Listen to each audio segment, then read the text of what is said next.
This is Nightline. Tonight, 3, 2, 1, liftoff. Humanity's next great voyage begins. For the first time in more than 50 years, man is headed back to the moon. We want to know what's out there just beyond the horizon. Decades after the Apollo program's first lunar mission, it's one small step for man, one giant leap for mankind. the new space race to land on the moon and why this mission is a test of survival. Plus, breaking news. President Trump addresses the nation about the war in Iran. We're going to hit them extremely hard over the next 2 to 3 weeks. We're going to bring them back to the Stone Ages where they belong. And the economic fallout here at home. Gas prices will rapidly come back down. Plus, you've seen the viral trends for maxing out on protein, looks, even fiber. This is for my tried and true fiber girls. But now the latest, doing nothing? In like 20-30 minutes in, you kind of feel a lot of your muscles let go. Why those who love it say they're on to something. From ABC News headquarters in New York, this is Nightline. Good evening. Thank you for joining us. Breaking news this evening, President Trump addressing the nation, saying the United States has decimated Iran, though there's still no clear timeline for ending the conflict. ABC News senior White House correspondent Selena Wang joins us now from Washington. Selena. Byron, President Trump just gave his first primetime address to the American people 5 weeks into this war with Iran. The president said the U.S. will, quote, hit Iran extremely hard over the next 2 to 3 weeks. But then in the same breath, he said discussions are ongoing. He also claimed that the U.S. has resolved the nuclear threat from Iran without providing any public evidence, while downplaying the highly enriched stockpile of uranium that Iran still has buried deep underground. But we do know from sources that President Trump has been recently briefed on a variety of ground troop options that includes potentially seizing Iran's highly enriched uranium. But during his remarks, the president did not mention ground troops. The bottom line here is that the president has left the American people with more questions than answers about how this war is going to end. Selena, thank you. This is day 33 of the war with Iran. We're going to hit them extremely hard over the next 2 to 3 weeks.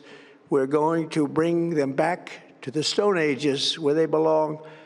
Tonight, 5 weeks into the war with Iran, President Trump for the first time addressing the nation, touting what he describes as the triumphs of Operation Epic Fury. Tonight, Iran's Navy is gone. Their Air Force is in ruins. Their leaders, most of them, terrorist regime they led, are now dead.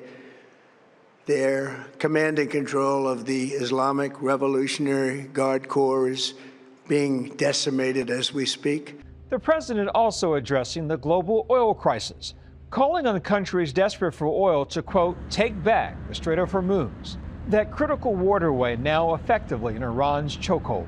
Go to the Strait and just take it, protect it, use it for yourselves. Iran has been essentially decimated. The hard part is done, so it should be easy. And in any event, when this conflict is over, the Strait will open up naturally. Stating the rising gas prices here in the U.S., now topping $4 a gallon, is only temporary. Remember, because of our Drill Baby Drill program, America has plenty of gas. We have so much gas. Under my leadership, we are #1 producer of oil and gas on the planet. Polls showing Americans are eager for this war to end. 60% of Americans disapprove of this military operation, and 2/3 say the U.S. should work to end this conflict quickly. The president saying in the meantime, discussions are ongoing, and if no deal is made, the attacks will continue. Because of the actions we have taken, we are on the cusp of ending Iran's sinister threat to America and the world. And I'll tell you, the world is watching. And when we do, when it's all over, the United States will be safer, stronger, more prosperous, and greater than it has ever been before. We're joined now by ABC's Matt Rivers from Doha. Byron, very intense talk, very intense words from the President of the United States earlier, but what we have heard from Iran, every time the President goes after Iran, they have been defiant in response. And we have seen that in just the last couple of days with Iran sending missiles all around this region, targeting 2 different oil tankers in just the past 2 days. A reminder that the Strait of Hormuz remains closed. The Iranian Revolutionary Guard Corps, the heart of the military, responding to those mentions of a ceasefire agreement that the President of the U.S. says Iran wants. The IRGC basically saying that's not true. They're going to keep the Strait of Hormuz closed. It is the biggest point of leverage that the Iranians have. They know it. They want to create that political pressure inside of the United States. They're not going to go down, Byron, without a fight. Matt, thank you. Stay with Nightline and ABC News for continuing coverage of the war with Iran. We switch gears now to the making of space history. Artemis II today launching with 4 astronauts aboard to travel to the moon and back. The first lunar mission since 1972, with millions cheering them on from around the world. 4, 3, 2, 1. Booster ignition. And liftoff. The crew of Artemis II now bound for the moon. Humanity's next great voyage begins. We have liftoff. For the first time in more than 50 years, a crewed spacecraft is heading to the moon. The excitement on the ground had electric as the spacecraft blasted through our atmosphere on its way to the cosmos. The astronauts won't be landing on the moon's surface this time. NASA is calling this a flight test, a 10-day mission to make sure the Orion spacecraft can keep its crew alive in deep space. They'll be doing a lunar flyby that sends them around the far side of the moon for the first time in over a half-century and back to Earth. A rehearsal for future missions that could take people back to the moon's surface and beyond. Artemis is building on an already solid legacy. The exploration we're doing is the first few steps on the path of getting humans to Mars. Despite all the preparations and systems in place, the Artemis II mission, like all manned spaceflight, still faces risk. Good luck. Godspeed, Artemis II. Let's go. The mission is part of the new space race, NASA planning to eventually build a moon base and send astronauts to the moon's surface. Only 24 people have ever made the trip to the moon, no one in more than 50 years. The last moon missions happening with the Apollo program in the 60s and 70s. Apollo 11 launched Neil Armstrong, Buzz Aldrin, and Michael Collins to make the historic landing. Tranquility Base here. The Eagle has landed. Neil Armstrong, the first human to set foot on the moon. That's one small step for man, one giant leap for mankind. Armstrong and Aldrin spent 2.5 hours exploring the lunar surface, planting the American flag, taking these now iconic photos. The landing broadcast worldwide on live TV, an estimated 650 million people around the world watching. More than 5 decades later, leading this historic Artemis II mission, Commander Reed Wiseman, a retired U.S. Navy pilot. He spent 165 days working as a flight engineer on the International Space Station in 2014 and conducted 2 spacewalks. Every astronaut's dream is to get to do a spacewalk. Second in command is mission pilot Victor J. Glover Jr., a U.S. Navy captain and engineer with thousands of flight hours. The pilot's role is to back up the commander as the second in command of the crew, and also to understand the status of the vehicle, and if need be, to manually control the vehicle. He previously piloted the NASA SpaceX Crew 1 mission, spending nearly 6 months aboard the International Space Station and completing multiple spacewalks. Glover will be the first person of color to travel beyond low Earth orbit. We want to know what's out there just beyond the horizon. NASA astronaut and engineer Christina Cook holds the record for the longest single spaceflight by a woman after spending nearly a year in space aboard the International Space Station, where she was part of the first all-female spacewalk. Cook is serving as a mission specialist for the Artemis II flight. I think our skills really complement each other. I hope to be someone on the crew that really is that engineering expert. The final member of the team is mission specialist Jeremy Hansen, the first Canadian astronaut to ever travel to the moon. Your mission specialist, Jeremy Hansen. Sharing that with my wife and 3 kids was also a very special moment for me. But before they reach the moon, they have to leave Earth. Before launch, NASA's Space Launch System, or SLS, waited on the mobile launcher. That's what will get them there. The rocket and 2 solid rocket boosters sent the astronauts into orbit, the most powerful system ever to launch humans into space. Atop the 322-foot SLS is the Orion spacecraft, the capsule where the astronauts will live and work. This unique footage from Nat Geo's collaboration with NASA, showing the crew inside a mock-up of Artemis II Orion capsule ahead of the launch. Orion's 4 solar arrays, giant solar panels, deploy to power the spacecraft and charge the ship's batteries for later in the mission, when Orion moves out of direct sunlight so it can keep being powered. About a day after the launch, the crew will perform the critical translunar injection burn that will help boost the spacecraft out of Earth orbit and towards the moon. This trajectory, a figure 8 stretching more than 230,000 miles from Earth, will pull the spacecraft back to Earth using both the Earth and the moon's gravity after the flyby, even if something goes wrong with the engine. The crew will travel about 4,100 miles beyond the moon, a record and the first humans in over a half-century to lay eyes on the lunar far side. 1,832. There's a big focus on this mission on the space environment. This is the furthest we're sending humans out in the last 54 years. We've come a long way in terms of technology, and we have a much better understanding of the human body and how it's impacted by space. So there's a ton that we're going to learn over the next 10 days that will pave the way for longer and longer missions. Once they round the far side, Earth's gravity takes over and Orion heads home. Orion will hit Earth's atmosphere at nearly 25,000 miles per hour. The atmosphere will help it slow down, but will also heat up the capsule. The heat shield will protect the crew from the temperatures of up to 5,000 degrees Fahrenheit.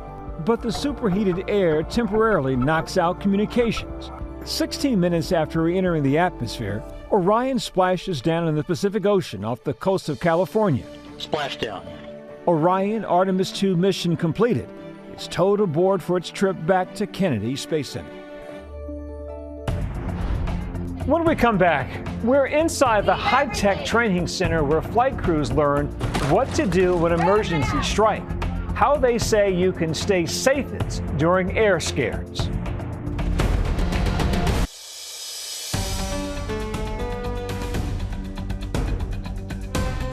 Welcome back. With the number of air scares recently, we're all too aware of how quickly things can change on a plane. But crews go through extensive training to keep you safe.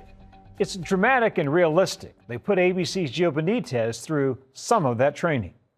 Come this way, jump inside, get away from the engine! Aviation emergencies can be terrifying. Earlier this month, passengers forced to evacuate on slides after a smoking emergency forced an emergency landing. Last week's tragedy at LaGuardia, leaving 2 pilots dead, all passengers escaping. In 2025, this crash resulted in the plane flipped on the runway. Leave everything, let's go! Its passengers evacuating while walking on the ceiling of the plane. And then there's that Alaska Airlines flight 2 years ago when a door plug flew out. And Alaska Airlines giving ABC News an exclusive look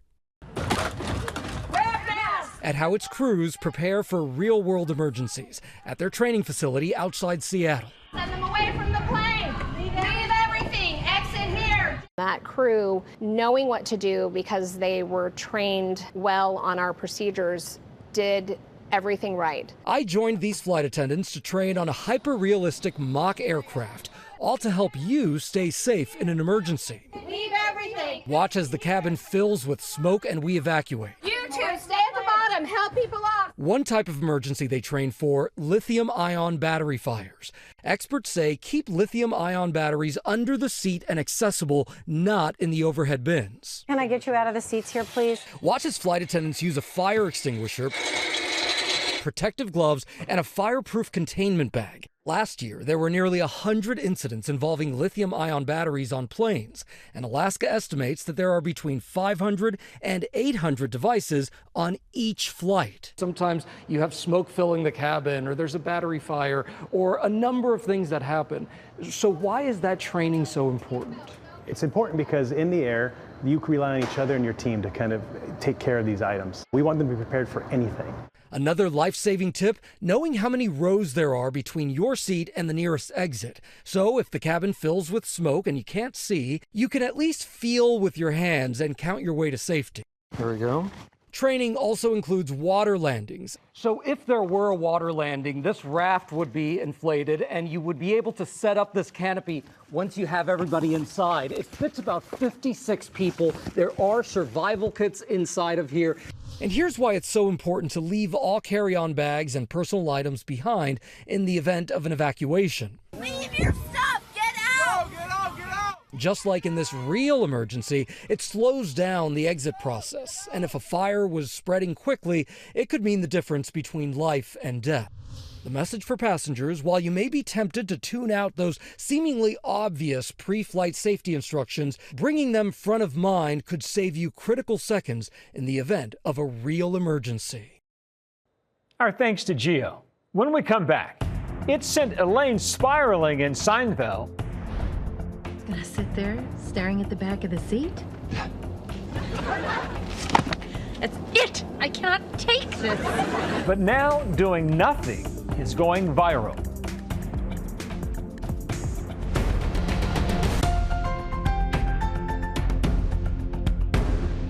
And finally tonight, nothing maxing.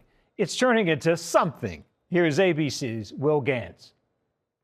Are you gonna take a nap or? No. It's a concept Seinfeld first introduced us to 30 years ago. You just gonna sit there staring at the back of the seat? But what drove Julia Louis-Dreyfus crazy then That's it! I cannot take this! is now trending to the max on social media. It's called nothing maxing, content creators making the deliberate decision to unplug, giving their brain time to do absolutely nothing. Day 1, 2, and 3, for the first 30 minutes, my mind is racing. I'm thinking about everything that I need to do. But honestly, on day 4, 5, and 6, it started to get easier. There comes a point, probably I'll say in 20, 30 minutes in, and you kind of feel a lot of your muscles let go. Searches on TikTok for how to enjoy being busy doing nothing spiking more than 1,000% this week. Joining the latest in a line of maxing trends, from fiber maxing. But this is for my tried and true fiber girls. To sleep maxing. Watch how much your sleep quality just skyrockets. Even yogurt maxing. Yogurt is not a phase, it's a lifestyle. But what is maxing anyway? Most simply, it means maximalizing. To go all in on a lifestyle or activity. But nothing maxing, which has also been dubbed modern meditation, is a trend that experts agree can be quite healthy, helping reduce depression symptoms, cutting the risk of heart attack and stroke, and training your brain to be less reactive under pressure. Your thoughts are clear. You're leaving space to have that clarity. Our thanks to Will. And that's Nightline for this evening. Thanks for the company, America. Good night.